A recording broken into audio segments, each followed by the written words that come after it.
La siembra es fundamental que hayamos hecho bien las cosas durante la cosecha, porque si nos queda el suelo compactado, nos queda el suelo con huellas, nos queda el rastrojo mal distribuido, es imposible que la sembradora pueda realizar un buen trabajo.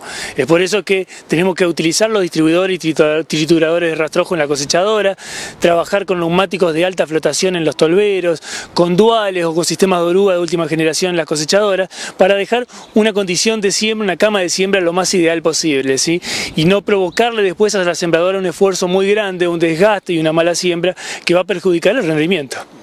Cada máquina tiene que adaptarse a la condición de suelo de cada zona del país. No es lo mismo la cuchilla que vamos a utilizar en la zona de Justiniano Posse, que se comporta muy bien una cuchilla turbo o una Action o una siembra directa, versus una cuchilla que vamos a utilizar en el Uruguay o Entre Ríos o sur de Buenos Aires, en donde este tipo de cuchilla se empastaría y tendríamos que pensar en una cuchilla Ripley o una cuchilla lisa.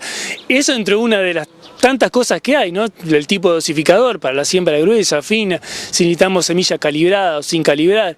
Vamos a tener que configurar la sembradora de acuerdo al tipo de semilla, la condición que tiene esa semilla y al tipo de suelo y condición que tiene ese suelo en el momento que queremos sembrar. ¿Cómo se logra, digamos, calibrar de manera perfecta una sembradora para salir al campo y depositar la cantidad de semillas que se necesita? Son muchos los pasos, pero podríamos arrancar en la elección de la profundidad de la cuchilla, ¿sí? Una profundidad que no supere los 2 centímetros la profundidad de siembra, para no generar una labranza excesiva en la parte superficial del suelo, subsuperficial, perdón, que va a generar que no llegue el agua al mismo tiempo a la semilla. Entonces, no generar una profundidad muy excesiva. Después, más atrás vamos a tener la contactadora de semilla, que puede ser una colita de castor o lengüeta o una ruedita. Siempre uno de los dos sistemas tiene que haber. Mejor se comporta la colita en las condiciones más húmedas del suelo y la ruedita se comporta mejor en condiciones más secas o más francas, ¿sí? Así que esa configuración vamos a tener que verla en el momento.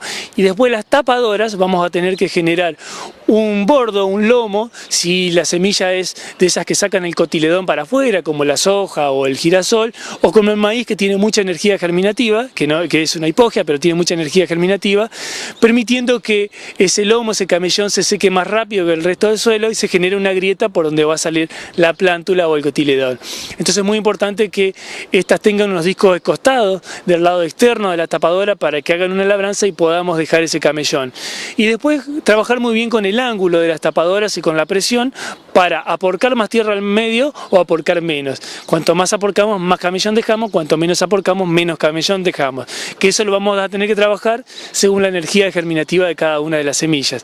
En la siembra de fina, ¿sí? En la siembra que hacemos durante la época de fina, normalmente utilizamos discos escostados lisos o tapadoras sin disco, con poca presión, porque lo que buscamos únicamente es cerrar el surco. En cambio, en una de gruesa necesitamos hacer más labranza, remover más, porque necesitamos dejar un camellón. Ingeniero, digamos, ¿qué conciencia hay de esto que hablaba usted al comienzo? Cuidar el suelo, preparar la cama de siembra, hacer la rotación del cultivo. ¿Se trabaja bien en el país? Bien.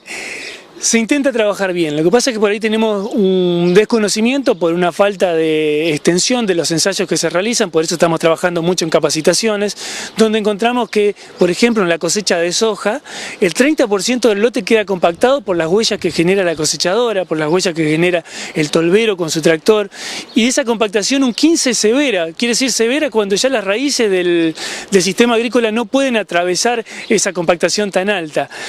Por eso, si desconocemos eso, vamos a estar trabajando durante la cosecha con el tractor recorriendo atrás de la sembradora, compactando, porque no sabemos qué perjuicio me va a dar. Y el perjuicio es muy grande, provocando hasta un 20% en la reducción del rendimiento del cultivo en esas zonas de compactación.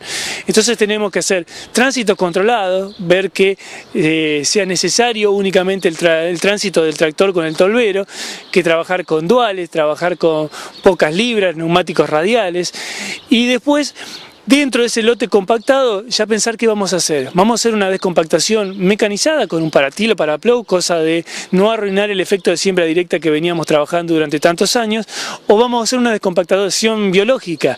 Utilizar, por ejemplo, colza, un cultivo que está en expansión. Este cultivo tiene raíces muy fuertes, pueden explorar zonas compactadas y reestructurar el suelo y lograrlo descompactar nuevamente para una futura soja, un futuro maíz, que vamos a lograr mejor rendimiento y mayor expansión de sus raíces. Entonces, una de las cosas que estamos desconociendo y que es muy importante y que por ahí nos afecta a toda la incorporación de agricultura de precisión es la compactación. Así que tenemos que empezar a conocerla, buscar metodologías para medirlas, muy sencillas, y tratar de evaluar y en base a eso trabajar muy bien durante la cosecha para después que la siembra salga bien. Ingeniero, por último, un consejo para el productor para una buena siembra, en pocas líneas, ¿qué se le dice? Bueno, al productor lo que hay que pedirle es que controle profundidad de siembra, ¿sí? Profundidad de siembra hablamos tanto de la profundidad real, que es la profundidad que me da la limitadora, más la tapadora, porque va a ser en función de la emergencia. Si vamos muy profundo no va a emerger la plántula. Vamos a tener que controlar distribución de siembra. Importantísimo en maíz, importantísimo en girasol y es importante también en soja, aunque no se controla. Una buena distribución de siembra puede llegar a una diferencia de rendimiento de entre el 15 y el 30%. Así que es muy importante agarrar la regla, agarrar la cinta métrica y ver que el distanciamiento entre semillas no haya una variación mayor al 20-30% entre ellas, porque si no el rendimiento va a caer mucho. Así que el productor tiene que estar muy atento a eso, verificar que no queden huellas tanto del tractor, de la sembradora, de las ruedas limitadoras de profundidad, porque esas mismas huellas van a ser las que van a reducir el rendimiento del cultivo. Eso es prácticamente lo que tiene que estar regulando. Después ver que junto con el contratista, junto con el maquinista, que todos los dosificadores estén dosificando la misma cantidad de semillas, ¿sí? Tanto en grano grueso como en grano fino. Si logramos eso, la distribución de planta y la expansión por metro cuadrado va a ser correcta, la captación de radiación solar va a ser correcta y el rendimiento va a ser más alto. Y vamos a estar controlando también las malezas. Así que son puntitos claves que hay que tener en cuenta y que el productor tiene que estar atrás de la máquina y ir verificando.